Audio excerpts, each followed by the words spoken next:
Warning, the following video, while edited for YouTube, contains subject matter that some viewers may find upsetting. Viewer discretion is advised.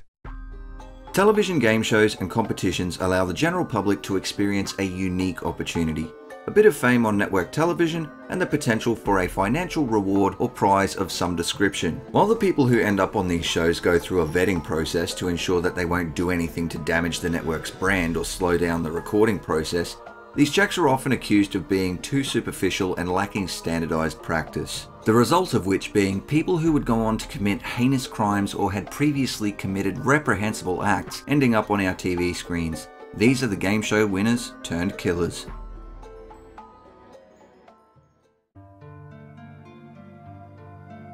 I Love Money was a TV show in which contestants would compete in physical and mental challenges in an attempt to win a grand prize of $250,000.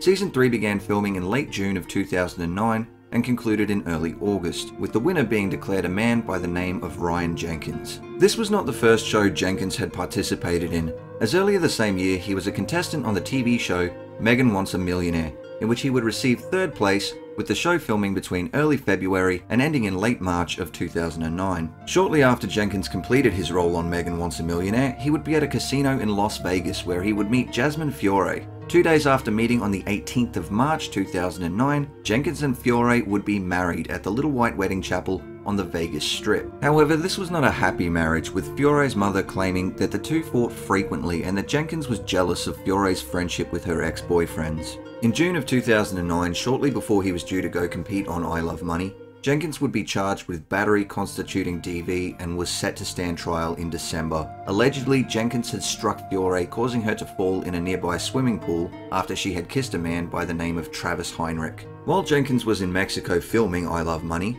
Mark Cronin, the co-founder of 51 Minds Entertainment, the production company behind the show, would take note of Jenkins' phone calls to Fiore, stating, "He kept telling her on the phone, 'I'm going to win this and you and I are going to have the life I've always promised.' Then he would ask her, 'Where were you last night?'" As previously stated, Jenkins would win the grand prize of $250,000, and this did appear to reconcile things between the couple, with them attending a charity poker game together in San Diego on the 14th of August. But appearances can be deceiving, and on the 15th of August at about 7 AM, Fiore's body would be found. She had been beaten and strangled before her nude body was stuffed in a suitcase and dumped in a bin.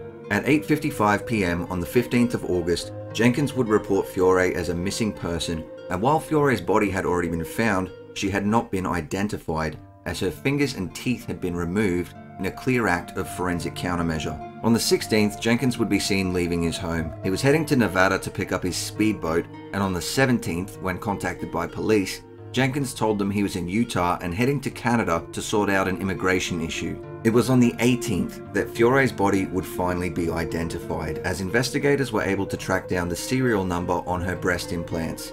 This now made Jenkins a person of interest in the investigation, prompting local authorities to contact US Customs and the Royal Canadian Mounted Police in an attempt to stop Jenkins at the border. On August 20th, Jenkins would officially be charged with Fiore's murder, and an arrest warrant was issued.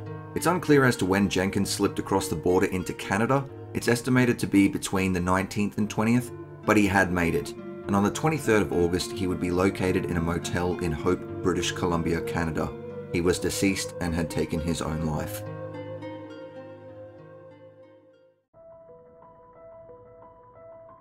Family Feud is an absolute titan in the game show industry, known for its somewhat raunchy and wild humor. Name something your ex stuck you with.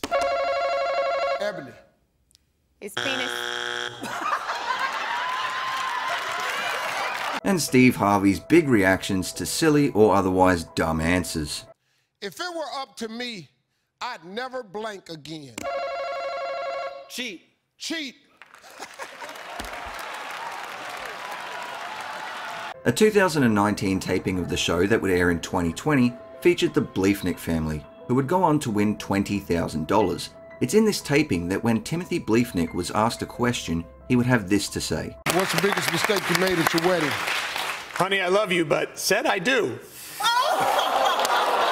Not my mistake. I love my wife.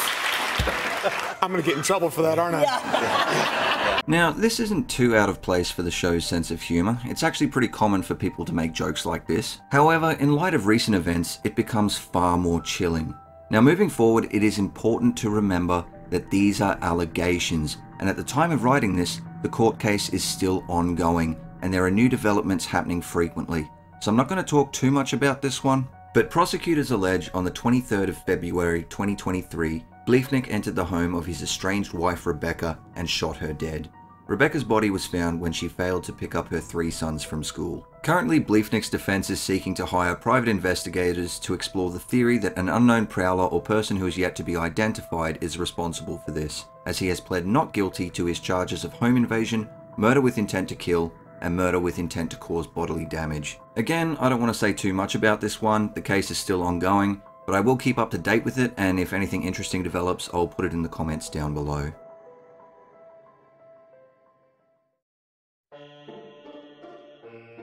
Worst Cooks in America is a TV show in which contestants with very poor cooking skills are split into 2 teams and taken through a culinary boot camp with a celebrity chef and trained in basic cooking techniques in order to improve and compete for a $25,000 prize. With 25 seasons, there's a lot of content to watch, except for season 20. You won't find it on any streaming services.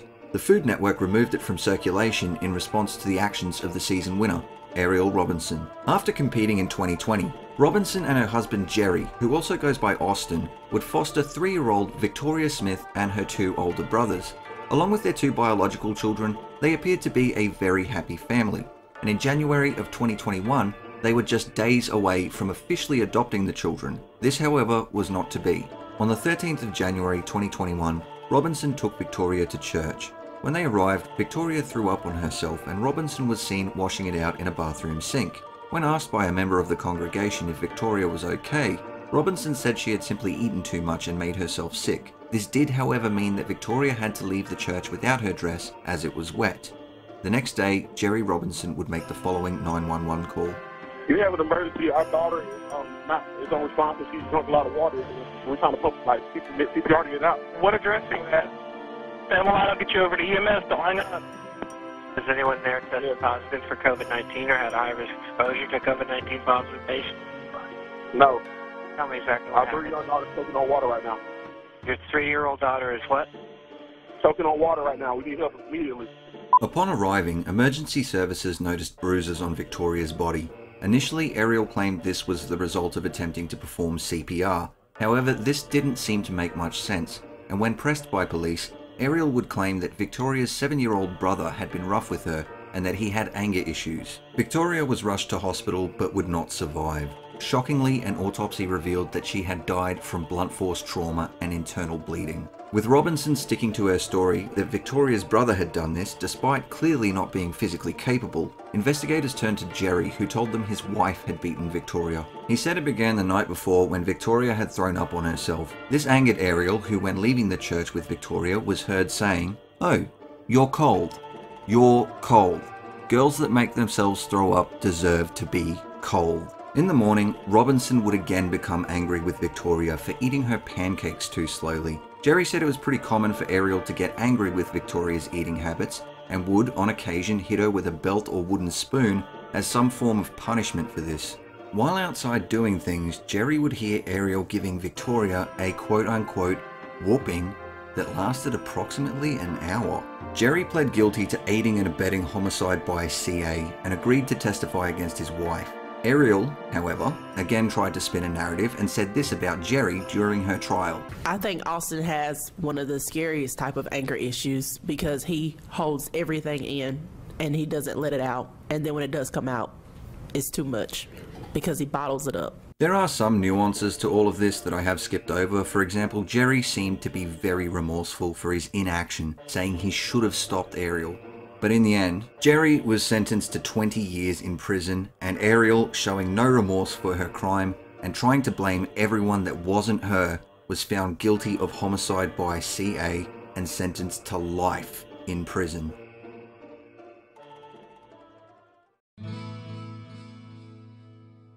The Dating Game was a show in which a bachelorette would question 3 bachelors who were hidden from her view. At the end of the questioning period, she would choose one to accompany her on a date paid for by the studio. During a 1978 episode of the show, a woman by the name of Cheryl Bradshaw would select a man named Rodney Alcala to join her on a date. After filming finished, Bradshaw would reverse her decision, as while talking to him backstage, she found him to be very creepy. This was a decision that likely saved her life.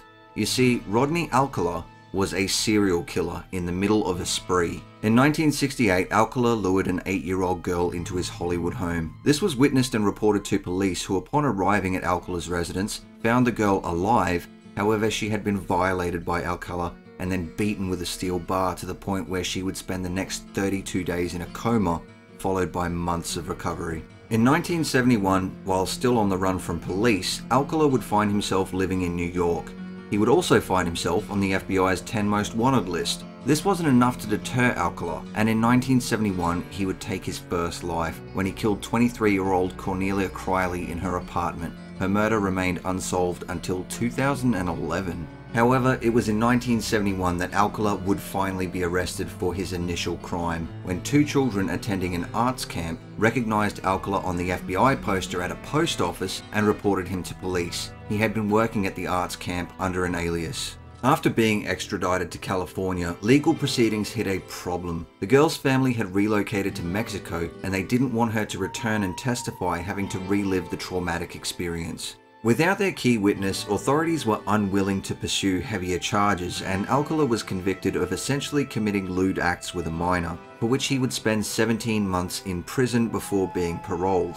Less than 2 months after being paroled, Alcala would be rearrested for attacking a 13-year-old girl, resulting in him serving another 2 years in prison before being paroled again. After being released, it wouldn't be long before Alcala began killing again, when in 1977 he took the lives of 23-year-old Ellen Hover, 18-year-old Jill Barcombe, and 27-year-old Georgia Wickstead. In 1978, the same year he would appear on The Dating Game, Alcala was investigated by police in relation to the killings of the Hillside Strangler. Police concluded he was not the Hillside Strangler, however did charge him with marijuana possession, to which he did a small amount of time for. It's also in 1978, with all of this going on, that Alcala killed again, taking the life of 31-year-old Charlotte Lamb. In 1979, Alcala would take the lives of 2 more victims when he murdered 21-year-old Jill Parento and 12-year-old Robin Samso. Shortly after the death of Samso, Alcala was arrested, charged, held without bail, convicted, and sentenced to death for Samso's murder. However, this was overturned as the jury was improperly informed about his previous offences.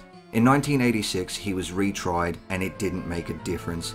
He was reconvicted and again sentenced to death. Eventually, Alcala would be linked to the other murders and other crimes through DNA evidence, property he had taken from the victims, and photos found in his possession, most of which were explicit in nature.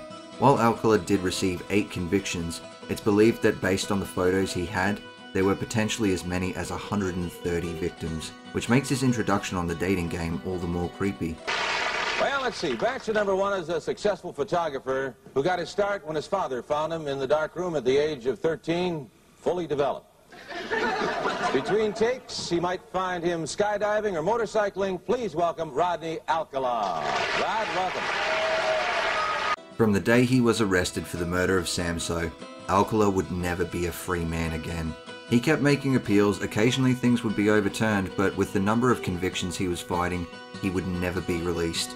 And on the 24th of July 2021, Alcala died in prison, where he belonged.